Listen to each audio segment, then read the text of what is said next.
Hello guys, welcome to the Lakshmi education point. मैं लक्ष्मी आपके साथ शेयर करनी हूँ trick for the glycolysis. How can you do the glycolysis and learn the table whole. Let's do it. Glycolysis में ये पूरी एक आपकी सीरीज ऑफ 10 केमिकल रिएक्शंस होती है, 9 स्टेप 10 केमिकल रिएक्शंस, ये आपको करनी होती है लर्न। तो आप कैसे याद करोगे? Let's start. जी जी फूफू पागल धप। एक लड़की आके कहती है मुझसे जी जी फूफू पागल, उनको पिटाई करो। पिटाई करने का मतलब धप। जी जी फूफू पागल धप। याद हुआ? Repeat with me. जी जी फूफू पागल धप। याद कर लिया? जी जी फूफू पागल धप। नेक्स्ट है आपका 13 पी। एक ड्रिंक करने वाला इंसान था जो गली के बाहर बैठा हुआ था। पहले उसने 13 पैक बनाया और पी गया। फिर उसने 3 पैक और बनाए, वो फिर पी गया। फिर उसने 2 पैक और बनाए, वो 2 और पी गया। उसके बाद फिर वो गया वॉशरूम होकर आया। फिर उसने पेप्सी पी ली और फिर वो बन गया पायरुविक एसिड। क्या बन गया वो? Pyruvic acid. तो let's begin with the story again. सबसे पहले उसने 13 पिए, फिर 3 पिए, फिर उसने 2 पिए, फिर वो गया वॉशरूम। उसके बाद वो उसने पी पेप्सी। उसके बाद वो बन गया pyruvic acid. Is this clear to you? So let's here start. जी जी फूफू पागल धप।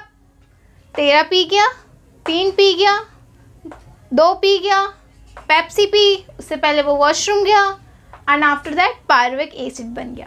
तो अब हम देखते हैं इसकी फुल फॉर्म कैसे याद करनी है। जी का मतलब ग्लाइकोलिसिस है, तो कहाँ से स्टार्ट होगी? ग्लूकोज से स्टार्ट होगी। जी का मतलब ग्लूकोज। ग्लूकोज से फिर नेक्स्ट में क्या चेंज करोगे आप? एक आपने फोस्फेट ऐड करना है। क्या ऐड करना है? फोस्फेट। तो ग्लूकोज 6th पोजीशन पे हम फोस्फेट ऐड करते हैं, इसलिए हम इसे लिखते हैं glucose 6 phosphate. Is this clear? Next आपको एफ का मतलब होता है फ्रक्टोज। ग्लूकोज से बस आपको चेंज करना है फ्रक्टोज में। तो ग्लूकोज से फ्रक्टोज में चेंज होगा तो क्या बन जाएगा? फ्रक्टोज। बाकी सब सेम। 6th पोजीशन पे आपका फ्रक्टोज और फोस्फेट है। Is this clear? नेक्स्ट है आपका फ्रक्टोज से 1,6 बाय फोस्फेट बन जाता है। जैसे यहाँ पर हुआ था ग्लूकोज से ग्लूकोज 6 फोस्फेट बना, दैट मीन्स एक फोस्फेट ऐड हुआ था। ऐसे ही जब फ्रक्टोज 6 फोस्फेट से फ्रक्टोज 1,6 बाय फोस्फेट बनता है तो एक फोस्फेट और ऐड हो जाता है। Is this clear?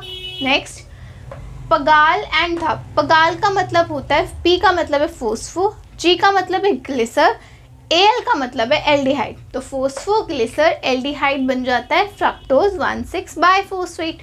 और ये साथ ही साथ आपका एक और कंपाउंड बनाता है जिसको आप बोलते हो डाई हाइड्रोक्सी एसीटोन फोस्फेट।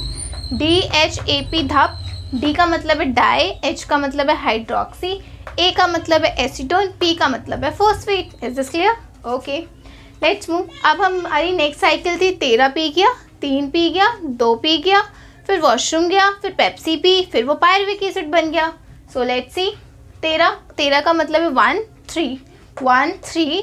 अगर 2 फोस्फेट यूज़ होते हैं तो हम क्या यूज़ करते हैं? वर्ड बाय यूज़ करते हैं। तो 1,3 बाय, पी का मतलब है फोस्फो, जी का मतलब है ग्लिसर, ए का मतलब है acid. 1,3 bi phospho glyceric acid. Is this clear? Next है आपका 3 पीजिए। 3 का मतलब है 3, 3rd पोजीशन पे क्या लगा हुआ है? फोस्फो लगा हुआ है। यहाँ पे बाय नहीं आया, क्यों? क्योंकि यहाँ पे 2 नंबर्स नहीं थे, इसलिए यहाँ पे सिंगल आया 3 फोस्फो ग्लिसरिक एसिड। फिर नेक्स्ट है आपका 2 पीजिए। 2 पर 2 फोस्फो ग्लिसरेट, यहाँ पे आप ग्लिसरेट भी लिख सकते हो और 2 फोस्फो ग्लिसरिक एसिड भी लिख सकते हो, डिपेंड्स ऑन योर चॉइस। फिर वो वॉशरूम गया, दैट मीन्स वाटर निकल गया एंड फिर वो बन गया PEP, that means Pepsi. Pepsi को लिखते हैं फोस्फो एनॉल पायरुवेट। क्या लिखेंगे? Phospho enol pyruvate. Phosphoenol pyruvate से वो बन जाता है पायरुविक एसिड। क्या बन जाता है? Pyruvic acid.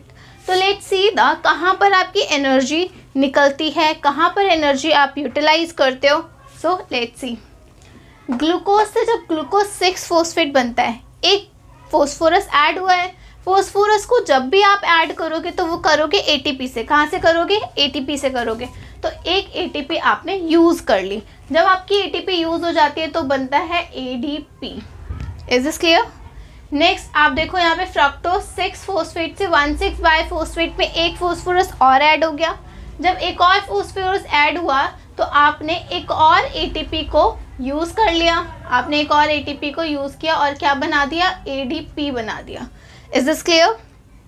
नेक्स्ट आप देखो, इस फेज को बोलते हैं प्रिपरेटरी फेज। कौन सा फेज बोलते हैं? Preparatory phase. This phase is known as preparatory phase. इस टाइम पे ग्लाइकोलिसिस अपने आप को प्रिपेयर कर रही होती है। प्रिपरेशन के टाइम पे हमें खर्चा लगता है ना। आप भी अब एंट्रेंस के लिए प्रिपेयर कर रहे हो या CBSE के लिए प्रिपेयर कर रहे हो, तो आपको मनी चाहिए, तो that is called preparatory phase. लेकिन जब आप प्रिपेयर करने के बाद डॉक्टर बन जाते हो, IAS ऑफिसर्स बन जाते हो, तो आपको क्या पैसा मिलता है या देना पड़ता है? आपको मिलता है। तो ये प्रिपरेटरी फेज हो गया। और जहाँ पर आपको पैसे मिलते हैं उसे आप बोलते हो पे ऑफ फेज। क्या बोलते हैं? पे of phase. Is this clear? तो यहाँ तक आपने एनर्जीज को यूज किया था। अब टाइम है एनर्जी मिलने का। तो जब आपका फॉस्फोग्लिसर एल्डिहाइड दैट मीन्स पगाल बनाता है 1,3-PGA, तो एक NADH2 मॉलिक्यूल बनता है। NADH2 मॉलिक्यूल बनेगा NAD से। कहाँ से बनेगा? NAD मॉलिक्यूल कन्वर्ट हो जाता है NADH2 में। NADH2 आपका इक्विवेलेंट होता है अप्रॉक्स 3 ATP के। किसके इक्वल होता है? 3 ATP। नेक्स्ट स्टेप है 1,3 बायफॉस्फेट। देखो, बाय से सिंगल में कन्वर्ट हो रहा है, दैट मीन्स एक फॉस्फोरस निकल रहा है। एक फॉस्फोरस निकला तो किसकी फॉर्म में निकला? ATP बन गया। ATP कहाँ से बनेगा? ADP से ATP बन गया। Is this clear? नेक्स्ट देखो, यहाँ पर तो कोई भी फॉस्फेट में चेंज नहीं आ रहा। यहाँ पे 3 है, यहाँ पे 2 है, दैट मीन्स पोजीशन चेंज हो रही है। एक बार फॉस्फोरस 3rd पोजीशन पे था, एक बार फॉस्फोरस 2nd पोजीशन पे था। Is this clear? नेक्स्ट है आपका फॉस्फोइनॉल पायरुवेट।